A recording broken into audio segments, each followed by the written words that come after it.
Step by Step Golf proudly presents our Spotlight Series, giving you an inside look at some of golf's most incredible people, places, and products. And now, here's our host, Todd Gober. Well, hello again, everybody. This is Todd Gober with Step by Step Golf, and we are coming to you today with another episode of our Spotlight Series. And I am so excited to have a friend of mine and a longtime golf buddy, Randy Peitsch, is with us. He is the Senior Vice President at the PGA Tour Superstore. Randy, thank you for being with us for this interview, man. We appreciate it. Todd, this is fun. It's going to be like talking about old times, and we certainly had a long friendship. So it's great to see you. Well, thanks again. I can't wait to get into some of these the stories and the research for this interview. I can't wait to talk about some of that. If you would, just tell the audience what your role is at the PGA Tour Superstore and kind of what a day in the life of Randy looks like. Yeah, sure. Thanks. Yeah. So as Todd mentioned, I'm the Senior Vice President of Operations at PGA Tour Superstore. I have a unique privilege and honor to serve our 1,500 associates throughout the country. We are at 44 stores and counting, and have really grown tremendously. This is my 9th year here. When I got here, we were opening our 12th store, so we now have 44. So seen significant growth in there, and it's been quite a lot of fun and a great journey. And we've definitely grown with the industry over those 9 years, and it's really a fun and exciting time to be part of the golf industry. Well, Randy, you have been on the Golf Channel many times. I'm going to do my best to be a good interviewer here, and I've got some questions here for you, but it's a privilege to have you. So thanks again. And I've got to start with this. Before we go too much further, I want the audience to know Step by Step Golf here, the ministry, which is an outcome of the Memorial Cup, which was our men's Ryder Cup tournament for so many years. The Memorial Cup was an idea that originally started with you and a group you were involved with even before that. Please tell some stories from the Hall Pass days. Yeah, so thanks so much. And it really just started out as an idea for a bunch of buddies to get together. And this was back in 1996, and several of my friends were getting married, and so we made a joke at one of the weddings that they're going to need a hall pass to start playing golf, which we were all big golfers and played a lot before the wedding, and so that became the joke, and we ended up calling this tournament the Hall Pass Challenge. And we made it a modified Ryder Cup style, and the whole tournament became match play, and really had some amazing at times and outcomes of that tournament. The first one in '96 was in Pinehurst, and we went to several locations after that. We went to Myrtle Beach, we went out to Scottsdale, we went to Florida, Destin a few times, several Robert Trent Jones golf trail. We did it in Atlanta one year, so we really took quite the tour, and it was amazing that when I finally was able to convince you, Todd, to come on one of those trips, and then to see what you've done with it with Step by Step Golf and really taking it to another level and made it a ministry. I think one of the guys that had come with us for a few years by the name of Tom Gray was a pastor, and we started that becoming kind of a devotional time at night. And so to see what you've done from the ministry side is really amazing, and just a great outreach program, but also just a fun time to hang with some like-minded guys and play some really good, fun golf. It's not always good, but it's always fun. Well, I know we laugh about it, but I'm serious. The Memorial Day weekend of 2002 was when you first shared the idea, and our first tournament was 1 year later, Memorial Day weekend of 2003. And here we are, set for our 19th consecutive year later on this summer. So lots of credit to you for planting that seed many years ago. Amazing. Randy, talk about what COVID has done for golf, but even above and beyond that, the impact on PGA Tour Superstore. You guys, in the middle of a tough time, you guys are still growing.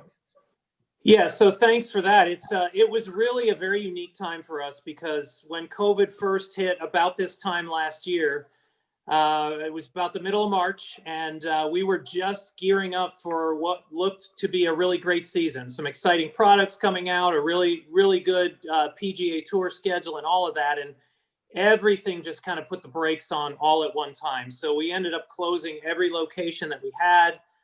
We were only doing internet business. And given that March and April are a really good time of year for us, and when a lot of people tend to buy golf equipment, we really didn't know what to expect.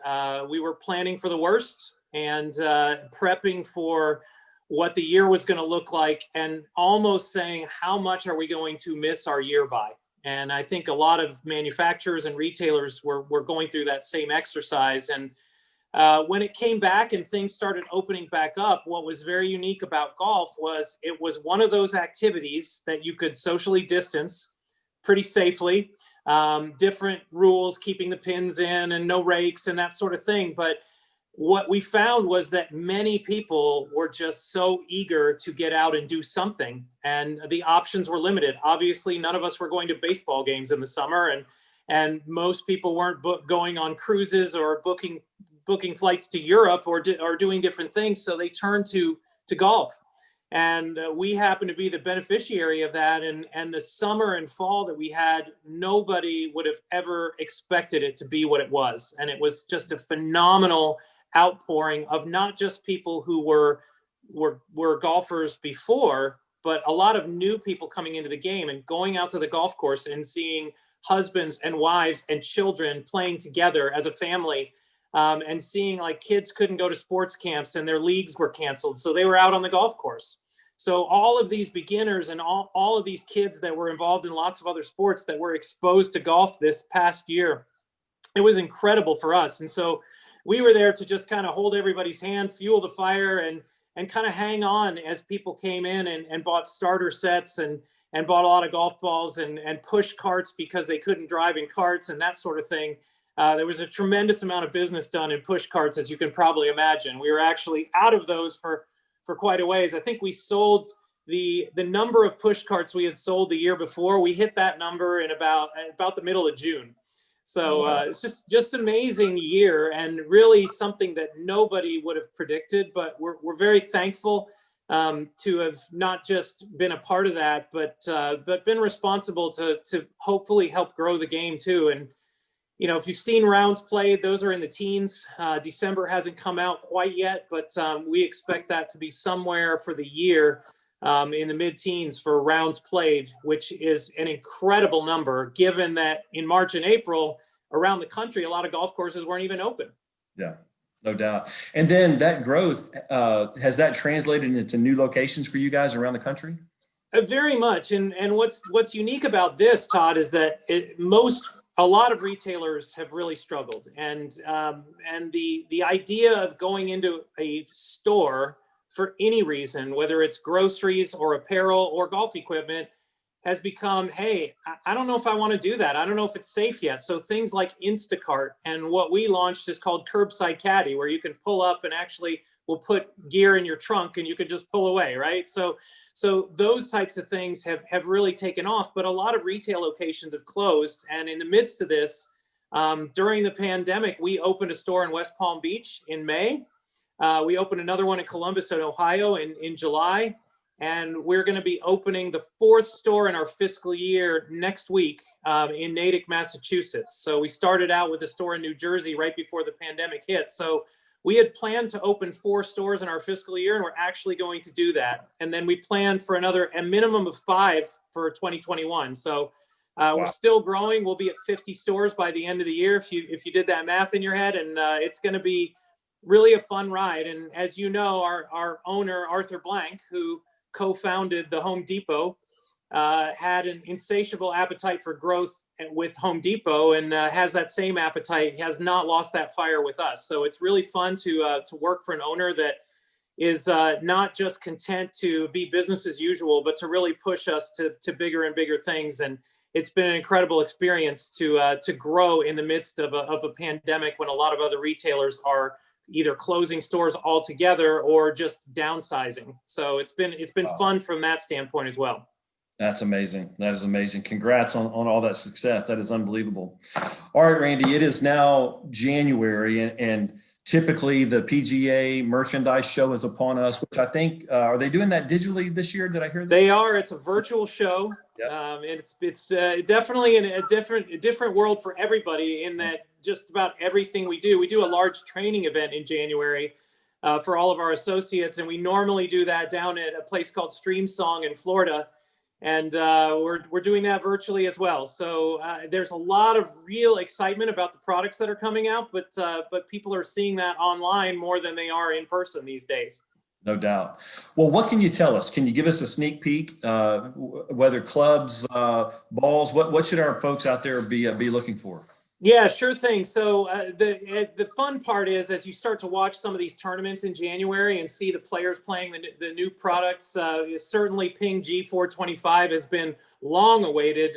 That driver was scheduled to launch last year, and because of COVID, it's just launching here in the next couple of weeks. That's going to be a real exciting driver. It's always a great year when Titleist launches a new Pro V1 and Pro V1X, and that comes out next week. So we're already selling. People are pre-ordering those golf balls from us today. So it's really fun to see people just excited about, obviously it's a great golf ball, the #1 ball in golf. There are new drivers from both TaylorMade and Callaway, who are the market leaders. Callaway has brought back the Epic name, and TaylorMade has launched the Sim 2 driver, which some of the tour players are already playing, and that's coming out pretty soon as well. So it's just a really fun time to be able to talk about some of these products now. Finally, you're seeing that in the media, all these products that I launched, and they'll all be launching here in the next few weeks, but many of them you could pre-order at our store or online already. So it's a fun time, really great time to be part of the industry. And we're so excited for this wave of momentum that 2020 created, what that's going to look like in 2021, right? So we, like anyone else, are hoping that a lot of the health experts and the vaccines and all those things are going to get the virus under control, and people will see a little bit more normalcy. But we hope that they will continue to fuel the passion that started in 2020 with golf and the rounds played and the number of people that were just introduced to the game. No doubt about it. Randy, let me ask you this. When we think about equipment, our audience, for the most part, we try to reach golfers of all skill levels. The golfer sitting at home and watching that pro tournament, and they wish they could have their name announced on the first tee, or live scoring through their phone, and the live leaderboard at our events, uniforms, captains, all those kind of things. But we try to bring that, to the golfers of all skill levels. If you were going to speak to that golfer in terms of picking out equipment, or looking at maybe the one thing they could do, knowing that we're all on a budget, what's the one thing they could do in their golf bag to make the biggest difference this year? Yeah, so it's interesting you'd say that, because a lot of people would say, the driver's a big thing, but and I would say that as well. It seems to be the hottest thing that comes out is, hey, I want to hit that new driver because I might get a few extra yards. I would actually say, for me, the excitement is really in a lot of the new iron sets that are launching, right? So I mentioned Callaway and TaylorMade and Ping. All three of them, along with Titleist, have launched new irons in the last few months. And what's amazing is, and so guys, Todd, like you, that had a spectacular game at one point in your life, and that you may get to the point where, hey, I'm in the working world now. I'm not playing 40, 50 rounds a year. I'm kind of playing on the weekend again. I love the look of kind of a blade, more of a player's club, but I need a little bit of that forgiveness. So some of these clubs that are coming out now, I really encourage everyone to check out, because you can get the look of a club that really looks like a player's club, but it feels like it has forgiveness. So if you hit it a little bit off the sweet spot, a little on the toe, a little in the heel, you're still going to get that carry. You're still going to get that yardage, and it's not going to sting your fingers like some of these clubs of days gone by used to do. So the technology and the engineering that they're putting into iron sets is, I'm more excited about irons than anything else this year, because I think that you can really make an impact on your whole bag, because, as you know, you're probably hitting an iron on every hole that you play. You're not hitting a driver on every single hole that you play. So I would say that. And I would also say to check out the right golf ball for you. So if you haven't been through a golf ball fitting, I would encourage everyone. It's such a great experience to say, hey, what's this? Like if I told you, Todd, hey, look, I own a tire store, but we only sell this one brand of tires. So we're just going to have to, your car's just going to have to live with whatever tire. You'd never go to my store, right?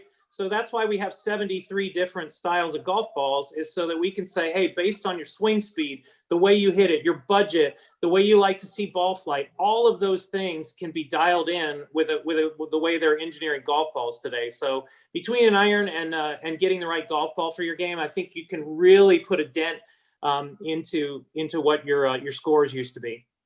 That's great advice. And yes, that does apply to me. So I'm going to take that advice myself. I only say that because I went through the same thing. I'm like, oh man, I need a forgiving club. I really need that now. So exactly. It's great. Randy, last question for you. I want to respect your time. Now, this may stem off into a couple of follow-ups, but I know in your role and the length of time you've been in the golf industry, you've played some spectacular golf courses. You've played with a long line of well-known people, very interesting people, I'm sure. I'd love to know if there's a story or two that comes to mind, either about a place that you've been or a certain player or group of players you've played with. Do you have any favorite memories? Yeah, no, thanks for asking. And I've really, it's really a fun part of the job. It's a very, very small part, but when we get to play a really nice place, like, I mean, Pebble Beach always comes to mind to me as a place that, if you had one round of golf left in your life, where would you do that? And I love Pebble Beach. I've played some really nice golf courses in the US and worldwide, but I think Pebble Beach has got to be way up there. And, my late father, I played my last round of golf with him at Pebble Beach, which was like the most special round I've ever had. And his health was deteriorating at that time too, but to be able to be out there with him, I'll remember Pebble Beach forever for that one round, but it's also just such a beautiful place. And you mentioned the tour pros. And so we're so fortunate to be in an industry where the athletes are so engaging and so talented, right? So when we swing the ball and we think we hit a good shot and then we watch them take a swing, it's like, wow, they really are playing a different game. But I think my favorite round with a tour pro was playing Pebble Beach with Trevor Immelman, who won the Masters back in 2007. And one of the nicest people you'll ever meet. I've never met anyone that has a negative word to say about Trevor.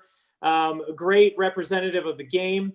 Obviously does a lot of charity work in his native South Africa and where he lives now in Orlando, and really, really good representative of the game, because like I said, some people you can tell when they do things because they have to, or they play in a pro-am because it's required. And the level of engagement and camaraderie that Trevor showed in just 18 holes of golf was amazing and really, really encouraging to those in our group that were hitting a bad shot, and just as friendly as you can imagine. And I've just heard great things about him before the round. I was really looking forward to it, and it's funny that sometimes people just exceed your expectations, and that's what happened that day. So that was truly just an amazing experience to play around like Pebble Beach with a Masters champion. Not many people could say that. No doubt. That's amazing. Well, that's a great thing to close on here. This Spotlight series, Randy, is all about connecting with influencers in the game and people that have contributed to the game. And like you said earlier, not only individuals, but companies that are helping to grow the game. And that's part of what we want to do at Step by Step Golf. And when I thought about you and not only your role, but the influence you had on our beginning this back in 2003, I had to come to you and I had to ask. So I appreciate that very much. Well, I certainly appreciate you having me on. And like I said, you're doing great work. And I really, it's an honor that you even give me a little bit of credit, because you've done 99.9% of the heavy lifting in getting this tournament where it is today. And congratulations on all that. And I appreciate being on with your other distinguished panelists as well. You've interviewed quite a few heavy hitters, so I appreciate you including me in that. You got it. Well, thanks again for your time, and we'll hope to see you soon. Okay, Todd, thanks so much. You got it.